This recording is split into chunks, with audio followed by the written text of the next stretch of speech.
안녕하세요. 100세까지 가뿐한 몸과 마음을 꿈꾸시는 우리 존경하는 구독자 여러분. 여러분의 속 편안한 하루를 응원하는 퀴녀사 책 읽는 시간입니다. 우리 어르신들, 나이 들면 먹는 게 남는 거다라는 말 많이 하시죠? 그래서 몸에 좋다는 건 뭐든 잘 챙겨 드시려고 노력하실 거예요. 그런데 참 이상합니다. 좋은 음식을 먹었는데도 속이 더부룩하고 몸은 천근만근 무겁고 화장실 가는 건 왜 그리 힘든지. 이런 경험 다들 한 번쯤 있으시죠? 혹시 그 이유가 우리가 먹는 음식의 문제가 아니라 음식을 먹는 방법과 시간에 있었다면 어떨까요? 오늘 소개해드릴 이 책, 수십 년간 전 세계인의 건강 상식을 뒤흔든 전설적인 책이죠. 하비 다이아몬드 박사의 자연치유불변의 법칙이 바로 그 비밀을 속 시원히 알려줍니다. 이 책은 우리 몸이 스스로를 정화하고 치유하는 위대한 능력을 가지고 있으며 우리가 해야 할 일은 그저 우리 몸의 자연스러운 리듬을 방해하지만 않으면 된다고 이야기합니다. 조금 어렵게 들리시나요? 걱정 마세요. 오늘 퀴녀사가 우리 몸의 3가지 시간표 이야기로 아주 쉽고 명쾌하게 풀어드릴게요.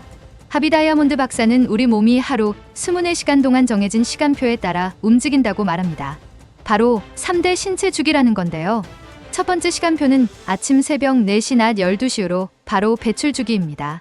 밤새 우리 몸에 쌓인 노폐물과 독소를 몸 밖으로 내보내는, 즉 대청소를 하는 시간이에요. 이때는 우리 몸의 에너지가 청소하는 데 집중되어야 합니다.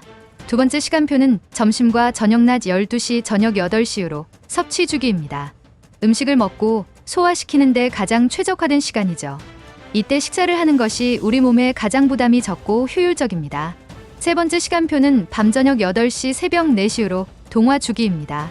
낮에 먹은 음식의 영양분을 우리 몸의 세포 속으로 흡수하고 사용하고 저장하는 정리정돈의 시간입니다.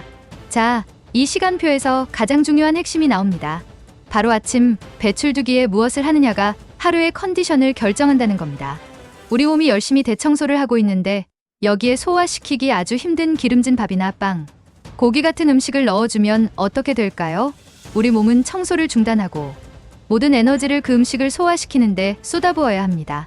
결국 청소는 청소대로 못하고 소화는 소화대로 힘들어지니 몸이 무거워지고 피곤해지는 악순환이 반복되는 거죠. 그래서 이 책은 제안합니다. 아침 배출 시간에는 몸의 청소를 방해하지 말고 오히려 도와줘라. 이것이 이 책의 가장 위대한 첫 번째 법칙입니다. 자, 그럼 이 법칙을 우리 삶에 어떻게 적용할 수 있을지 이웃들의 사연을 통해 만나볼까요? 네, 퀴녀사의 속 편한 라디오.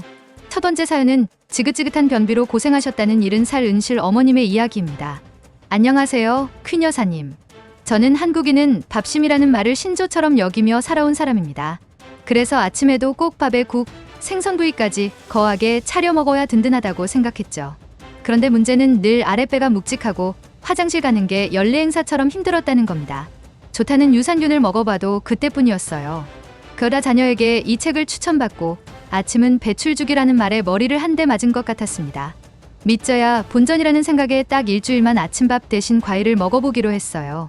처음엔 과일 몇 조각으로 점심때까지 어떻게 버티나 싶어 불안했지만 꾹 참고 제철 사과와 배, 포도 등을 먹었습니다. 그런데 정말 놀라운 일이 벌어졌어요. 셋째 날 아침부터 화장실에서 몇 년 만에 느껴보는 쾌거를 이루었습니다. 수이 비워지니 몸이 어찌나 가볍던지요. 배고플 거란 걱정과 달리 점심때까지 기분 좋은 포만감이 유지되고 정신도 더 맑아지는 느낌이었어요. 이제 과일로 시작하는 아침은 제 삶의 달콤한 혁명이자 그 무엇과도 바꿀 수 없는 건강 습관이 되었답니다. 은실 어머님, 정말 축하드립니다.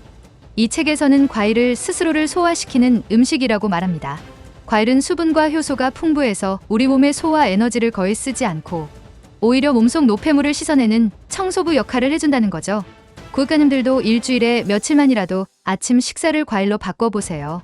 내 몸이 얼마나 가벼워지는지 놀라운 경험을 하시게 될 겁니다. 다음은 고기만 먹었다 하면 속이 부대껴서 고생하셨다는 76 병철 아버님의 사연입니다. 제가 다른 건 몰라도 고기 반찬 없으면 밥을 못 먹는 육식파입니다. 그런데 나이가 드니 소갈비에 흰쌀밥, 냉면까지 먹고 나면 꼭 며칠씩 속이 더부룩하고 가스가 차서 고생을 했어요. 이젠 고기도 끊어야 하나 싶어 우울했죠. 그러다 이 책에서 단백질 고기와 탄수화물밥, 면을 함께 먹지 말라는 구절을 보게 됐습니다. 이 두 가지는 소화되는 환경이 달라서 함께 위에 들어가면 서로 엉겨붙어 부패하기 쉽다는 거예요. 그날 이후 저는 고기를 먹는 방식을 바꿨습니다. 고깃집에 가서 불고기를 먹을 땐 밥과 냉면은 과감히 포기합니다. 대신 상추나 깨십, 샐러드 같은 채소를 산더미처럼 쌓아놓고 고기와 함께 먹는 거죠. 밥이 먹고 싶으면 고기 먹고 2~3시간 뒤에 누룽지 같은 걸로 간단히 먹고요. 이렇게 고기 따로, 밥 따로 식사를 했더니 정말 신기하게도 고기를 배불리 먹은 날에도 속이 편안하고 가스도 차지 않더라고요. 이제는 고기를 죄책감 없이 즐길 수 있게 되어 얼마나 행복한지 모릅니다. 병철 아버님, 고기를 즐길 수 있게 되셨다니 정말 다행입니다. 음식 조합, 즉 음식 궁합은 소화에 정말 중요합니다. 모든 걸 다 지키긴 어렵겠지만 이것 하나만 기억해보세요. 고기나 생선을 드실 땐 밥이나 빵보다는 채소와 함께 이것만 실천해도 우리 몸의 소화 에너지를 엄청나게 아낄 수 있답니다. 마지막 사연입니다. 저녁만 되면 입이 터져서 폭식과 야식으로 고생하셨다는 경자씨의 이야기입니다. 저는 점심을 먹고 나면 꼭 오후 4~5시쯤 출출해져요. 그때마다 빵이나 떡, 과자 같은 걸로 허기를 채웠죠. 문제는 그러고 나면 저녁에 입맛이 없는 게 아니라 오히려 입이 터져서 밥을 2그릇씩 먹고 밤늦게 또 과일을 찾아 먹는다는 거였어요. 늘 후회하면서도 반복됐죠. 그러다 우리 몸은 사실 음식이 아니라 수분에 굶주려 있다는 책의 내용을 읽게 되었습니다. 배고픔을 느낄 때 몸은 사실 물이 많은 음식을 원한다는 거죠.